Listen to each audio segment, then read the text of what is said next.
రైతు సోదరులందరికీ నమస్కారం. మీరు చూస్తుంది రైతన్నకు సమాచారం ఛానల్. నా పేరు వాసు. ప్రస్తుతం మనం గడేకల్, అనంతపురం జిల్లా, మన విడపనకల్ మండలం గడేకల్ ఏరియాలో నుండి ఏ ఊరు అనేది తిమ్మాపురం సార్. తిమ్మాపురం విలేజ్ రావడం జరిగింది.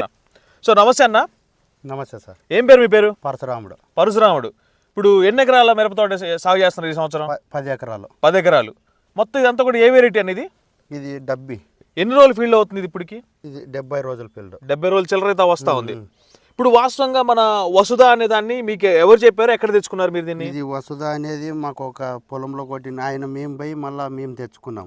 వేరే వాళ్ళు కొట్టిన దాంట్లో రిజల్ట్ చూసి మీరు తెచ్చుకున్నాం. మీరు స్ప్రే చేసి ఎన్ని రోజులు అవుతుంది ఇందులో? స్ప్రే చేసి 5 రోజులు అవుతుంది. 5 రోజులు అవుతుంది. అసలు ఎక్కడ తీసుకున్నారు దీన్ని వసుధాన్ని మీరు? సాయి బాలాజీ, గడేకల్ సాయి బాలాజీలో తీసుకున్నారు. ఎకరానికి ఎంత కొట్టారండి దీన్ని? ఎకరానికి 1 లీటర్ కొట్టాం. మొత్తం ఎన్ని ఎకరాలకు కొట్టారు? 10 ఎకరాలు 10 లీటర్లు తెచ్చాం. 10 ఎకరాలకు 10 లీటర్లు కొట్టారు. రిజల్ట్ ఏం గమనించారు మీరు వసుధ కొట్టిన తర్వాత? వసుధ కొట్టిన తర్వాత పూత మగ్గ బాగా చెట్టు ఎగురు మెతువు రావడం, బాగా నలుపు రావడం, బాగా పూత చెట్టు అయితే మాకు క్లారిటీ. ఎట్లా వచ్చింది పూత? ఎట్లా వచ్చింది? విపరీతమైన పూత వచ్చింది సార్. విపరీతంగా వచ్చింది పూత. విపరీతంగా వచ్చింది. వాస్తవంగా మీ దాంట్లో అసలు కాపు ఉందా? కాపే లేదు సార్. ఈ వసుధ కొట్టిన తర్వాతే కాపు పడిండేది. అంతేనా? ఒకసారి కిందికి చూపించాను, ఇటు చూపించాను. అసలు కింద ఇంత హైట్ పెరిగింది కానీ ఒక్క కాయ వెనక లేదు.